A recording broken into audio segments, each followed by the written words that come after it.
What's going on, everybody? Blaze over here at Blue Chip Athletic Club, and we're talking to you about a full routine. We're going to be getting into our foam rolling from kind of toe to head, if you will. So first things first, what we're going to do, grab yourself a foam roller. I like to have a lacrosse ball kind of close, or softball or tennis ball too, so I'm going to go grab one of those really fast, and we'll get this thing rolling. So I'm going to start with a foot roll. Now, you can do this on a foam roller as well. If you have a foam roller, especially one like this, you can go ahead and roll out the bottom of your foot. But I'm going to do it with the ball because I think it's a little bit more effective. So throw my ball here on the ground, and what I'm doing is I'm going to give a little bit of pressure here under my foot. Now, if you look at my hand here, as we kind of do a little follow along, I'm going to be trying to put pointed pressure, almost imagine like my fingers on my toes, under each ball of my foot. Kind of inside to outside, and then once I kind of have worked that for a second, I'm going to roll along the long part of my foot, so along almost like the arch, and then I'm going to kind of repeat that. I'm going to go on either side, so looks like I'm kind of really loosening it up there. I'm going to work through all on one side, and then again switch. So now again, pointed pressure here near the balls of the foot, not directly under it because it's super uncomfortable if you do that. But if you can kind of get it a little bit closer towards your arch under the balls of the foot and then roll along the long part, it's super helpful. Can help you loosen up really nicely. And I'm just going to work one more pass, and then I'm going to move on. So next thing you're going to need, as I milk this last little bit, oh baby, feels good, is your foam roller. So I'm going to grab my foam roller now, and what we'll do is we'll work backside of the body, at least limb by limb. So we'll go into our calves next. A lot of times people have really tight ankles, which restrict their ability to move, whether that's squat, run, jump, kind of whatever that is. So if you can improve your calf mobility, you can improve your ankle flexion, which will help you run, jump, and squat better. So long story short, your ankles and calves are super important. I'm going to start my feet stacked like so, and I'm going to be working my left calf. So my right foot is on top of my left.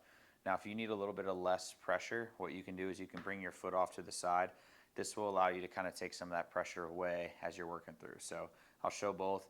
What I'm going to do is I'm going to start down kind of by my ankle, and notice how I'm kind of rolling my hips. What I'm doing is I'm not just going to roll up and down like this. This doesn't do as much good as if you kind of roll with a little bit of intention. So I'm going to start down by the ankle. I'm going to be up. I'm going to roll my hips side to side. I'm going to see where I'm tight. And what I'm almost going to do is I'm going to section off my calf into a bunch of different pieces. Now after I roll a bit side to side, I'm going to roll a bit closer to my knee. We call that taking a bite out of the muscle. Oh baby. And now I'm going to go side to side. So I had like a lower third or lower quarter of the calf, a mid third, and then I'll get an upper here in a second. So again, kind of doing a little bit of discovery, rolling the hips side to side. And if you want more of that pressure, stack your legs over top, and you'll get a little bit more from the weight of your non-working leg. And now I'm going to get that last piece, the top of the calf here, side to side. Oh lordy. And then after that's done, we'll switch legs. So we'll get the calf on the left, calf on the right. Don't neglect it. This is a full follow along, so you're here with me for a bit. Go ahead and hit it. We're down here at the bottom, side to side. Oh, God bless America. Oh, and I'm going to take a bite out of the calf, roll down a little bit further, and again, keep working that hip roll side to side. You're going to find a little bit of tightness. Sometimes I'll even, like, when I find a tight spot, notice how I'm kind of like flossing my ankle over and back. What I'm trying to do is work out a little tight spot in the calf, and sometimes if you kind of move into it, oh, you can work some of that out. And I'm going to roll all the way down all the way up, towards my knee. So after you've had enough, which we probably have both had enough at this point, we're going to flip. So we did back side of the lower leg. Now we're going to do front side of the lower leg. So I'm going to flip over now, and I'm going to roll the front side of my shins, or my tibs, if you will, T-I-B-S. The way to do this is I'm going to plant my hands kind of in the ground, and I'm going to put the roller just below my knee. Now what I'm going to do is I'm going to pull my knee in towards my chest, almost like I'm doing a mountain climber, and then press away. And notice how my other foot is on the ground. It's giving me a little bit of support. Again, if you want more pressure, just stack your foot on the other. And what I'm doing now, just rolling up the side of the knee. Now, my knee isn't straight down. Like, I'm not basically straight onto the ground. What I've done is I've taken my left leg and I've gone almost off to the right at like a 45-degree angle. What that does, it allows me to roll kind of on that tibialis muscle on the side. And do a little discovery. And God bless, it's tight. I'm going to do the other side now. So I'm going to switch. Now my right side is going to come down. I'll turn over this way so you can see. So right leg on the foam roller, hands out in front. And now what I'm going to do, roll that roller up and down. And again, my hips aren't straight on to the ground, going up and back, or back and forth like so. I'm kind of turned to the side. So I can really, really get that tibialis. And again, if you can kind of roll the hips, you can sometimes find a spot that's extra tight and give it a little love. After I do that tibialis roll on the bottom, I like to throw my knees both on top of the foam roller and try to sit back against flat feet. So you'll notice my feet are flat on the floor. I'm going to sit back here. Really, really big stretch.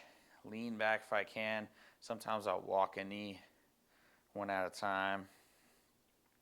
Really give myself a little bit of extra along the ankles. Your ankles don't get enough love. Give them a little love. Oh, baby. Okay.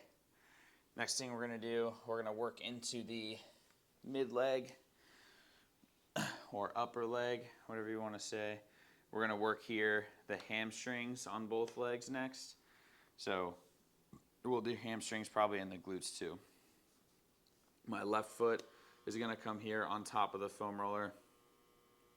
My right leg off to the side. Again, you can stack if you want to. You don't have to. I'm going to be here, and I'm going to work my hamstring. Now again, you'll notice I'm starting just above the joint, so just above the knee. And then I'm going to, again, try to partition my leg every couple inches and then work that roll side to side. Selfishly, I've got a workout coming after this, so this will be really nice to get me kind of ready for that. Baby. So now I'm kind of at the base of the glute. What I want to do is I want to roll out onto my left glute. And now I'm going to straighten my right leg, and I'm going to bring my left foot in towards my knee, and then I'm going to bring it up like so, like we're in a passive figure four. My left hand's on the ground. I'm going to shift my hips off to the left, and I'm going to give my glute a little love. So what I mean by shift my hips to the left is I mean my hips aren't straight up and down like this. I'm dropping my hips to the left so that I can get along that left glute, especially along the outside. The abductors really need a little bit of love there. And then I'm going to come off and switch legs. So I did left hamstring, left glute. Now I'm going to go right side. It looks very, very similar. I'll turn just a little bit. Hopefully this view is good. Again, leg is straight. My other leg is off to the side for support. And now I'm going to just give myself a little roll all the way down. Follow along. It's going to be long, but baby, it's going to be nice.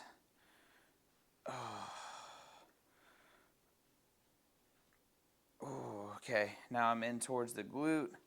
Now what I'm gonna do, roll it back just so I got a little bit of space. I'm gonna bend my right leg, straighten my left. Oh, scoot back a little bit more so I don't slide along the concrete. My right foot comes on top of the left knee, bend the right leg, drop the hips down to the right, and then I'm on to my glute. Oh, baby. Oh, this is good. Oh. All right. Last but not least, we're going to go quads. Hopefully we can go pretty quick, but the quads are definitely a piece of the pie that you cannot forget. My legs feel a lot looser though. So now I'm gonna just lay on top of the foam roller. And again, what I wanna do, start just above the joint and then work that roll of the hips so that I'm able to hit not just the top of the quad, but also the inside towards the VMO, outside towards the IT band. So I'm gonna go right leg, just start. I'm gonna be down here. If I want more pressure, I can always bring my foot on top, just like we've been talking about all day. And I'm gonna work. Oh my gosh. This is where it's brutal right here. If you haven't rolled your quads in a while, you're gonna be feeling it today. You're gonna be feeling it. Again, taking a bite out of that quad, rolling down and back. Really, really working with where you are. Next thing I wanna do, this is a little bit different than before. I'm gonna made it all the way kind of to my hip pocket. On the way back up, I'm gonna bend my leg to 90 degrees, and now I'm gonna come back up. And what this is gonna do, it's gonna engage my hamstring a bit, and it's gonna get me a little bit different spot on the quad, where I'm gonna be working. Oh, baby. Don't worry, we're almost there. We're almost there. Oh, last but not least, I like to pop down to the ground to give the VMO just a couple rolls here. That teardrop shape. Oh, on the inside. And then I'm going to switch. So now I'm on to the left. And again, we're going to go down, roll side to side, roll side to side. Oh, roll side to side. And then just let that thing go as long as you can. Oh, baby. All the way down towards that hip pocket. Oh, now that I'm there, bend the leg back to 90 degrees and work my way all the way back up. Oh, my goodness. And if you're still with me, I'm sure your legs will feel a lot better after you're done, which we're almost done with our lower body roll. Couple rolls here on the VMO. Oh, there's that teardrop muscle above the knee. Oh, baby. And now we're done with our lower body roll. So I hope you guys like that follow along. Let us know if you have any questions. If you want to figure out this type of foam roller, you can always get the shorter, smaller kind, a little bit more like portable, we'll say. The longer ones are also great, typically a little bit more expensive, but they're a little bit more versatile. So totally up to you. Good luck. Let us know how this goes for you guys, and we'll see you guys in the next one. Later.